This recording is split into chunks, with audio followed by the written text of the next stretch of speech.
Hello everyone, it's Jamal Thomas. Welcome to the Progressive Soapbox. So a spy goes down in Britain. I love saying that because it sounds immensely badass to me, at least to my ear. Sounds like the beginning of a novel, and yet that is what took place.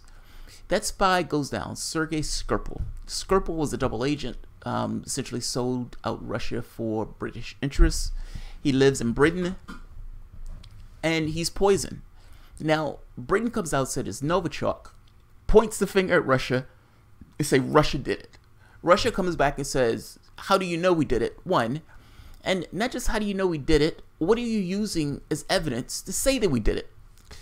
Boris Johnson retorts to this, I talked to the people at Pordendown, and the people at Pordendown told me that Russia did it. The people at Pordendown is given a mic and they say, we have no idea what Boris Johnson is talking about, but we have no way of denoting where this comes from. And herein lies the fuckfest that has been international politics from the standpoint of Britain and Russia. Britain accusing Russia of doing something Russia said they didn't have any, they didn't do it. This story is bizarre, to say the least. We're supposed to believe that this heavy military-grade poison was used to attack these people, him and his daughter, and yet the only person that died, or the only thing that died, was like a cat and a hamster. It makes no sense.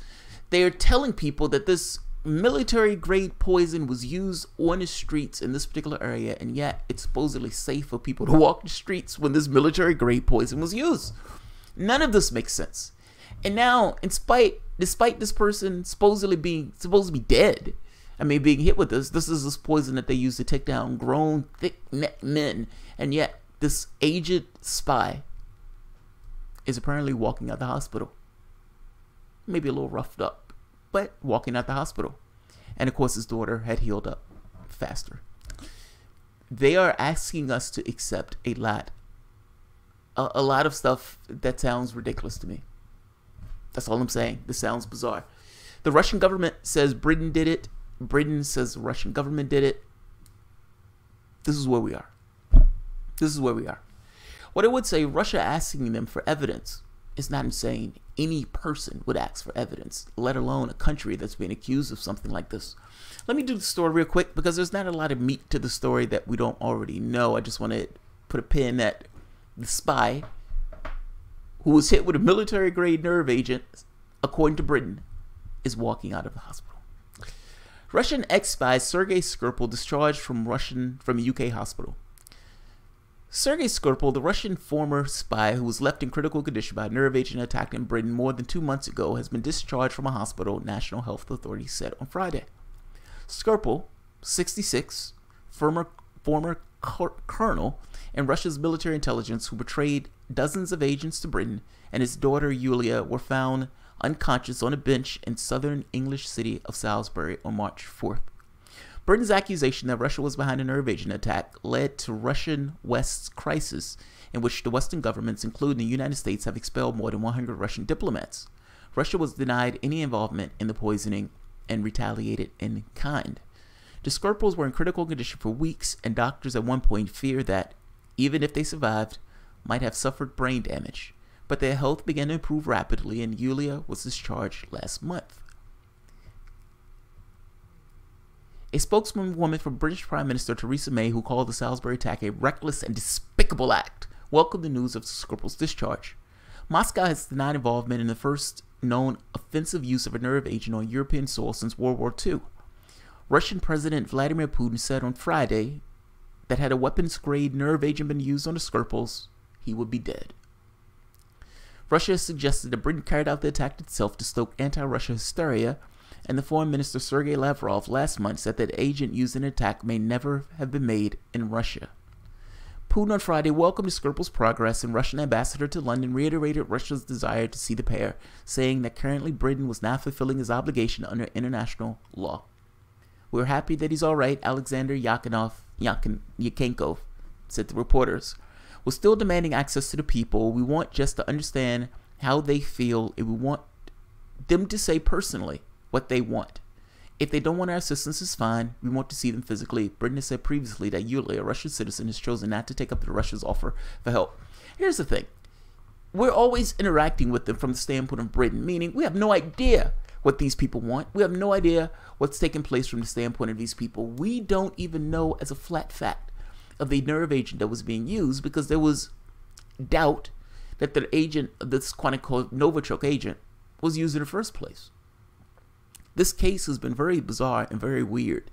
And the fact is, we've only been titrated out information as this has gone. The OPCW does an investigation, and an OPCW essentially just says, we believe it's Novichok, but no, we have no idea where this particular nerve agent came from. You also find that it wasn't just Russia. Even if it was Novichok, this product was made in other places. Of course, it was made in other places, including the United States, the UK, and even, I think it was another part of Europe where it was made. So there was a lot of hysteria and propaganda that was surrounding this case. In fact is, we have no idea what's taking place in this case. Craig Murray, a reporter, has come out saying that it's very possible that the information from the Trump-Russia dossier was brought about by the Skripals, being that this was potentially the Russian source. This is a fascinating story, but we don't necessarily know if it's a flat fact true. What we do know is the British press put out a D notice for them to shut up about Pablo Miller. Pablo Miller was one of the spies that worked with the spy that created the Russian dossier. And with the thought being that, is it possible that the British government was telling people to shut up about Pablo Miller's because they didn't want the links between the Trump dossier and this kind of British spy? I can't think of his name. I can't think of his name. Christopher Steele. Essentially, Christopher Steele and Pablo Miller worked together, and they didn't necessarily want to make the link between Pablo Miller and Skripals. The Skripal case, all of a sudden, the guy gets sick, passes out. Britain manages all of the information surrounding this person, and even the phone call seemed like the phone call where they were able to make to a family member seemed managed. We have no idea what the Skripals want. We have no idea what is taking place from the standpoint of the individual, of the Skripals themselves. The only information that we have is what the British government tells us. Does the British government have a vested interest in managing the information to make it look, put them in the best light of this? Of course. Do they have a potential vested interest in trying to hit Russia with this? Yes. Especially if Britain was more involved than Britain wants to actually get across to the rest of the world. So I'm going to leave this here. I'm not going to let this one go long. But long story short, Skripals, despite being hit with this kind of military-grade nerve agent, are out the hospital. Unfortunately, that cat didn't make it all that well. But I don't think people make nerve agents just to murder cats. Nevertheless, that's what this one seemed to do. I think it was a cat or a hamster or gerbil or something like that. But it wasn't a person, and you would think that if it was a military-grade nerve agent, it could take down a geriatric and his daughter. Not so much. All right, I'll leave it here. All right, guys, if you enjoy the content, please feel free to share, like, subscribe, and of course, you can always support the patron. Look, all I'm saying about this story, be very skeptical about what the British government is saying with the story. This story smells through and through. I've done multiple stories on this. This story smells. So I'll leave it here. And if the only source of information that you have of this is the British government, I would be very skeptical of that source of information.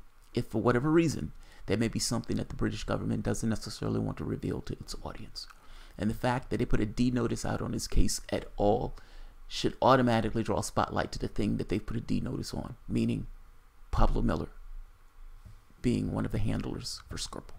So I'll leave it here. I would say check out Craig Murray's pieces on this. They're fascinating.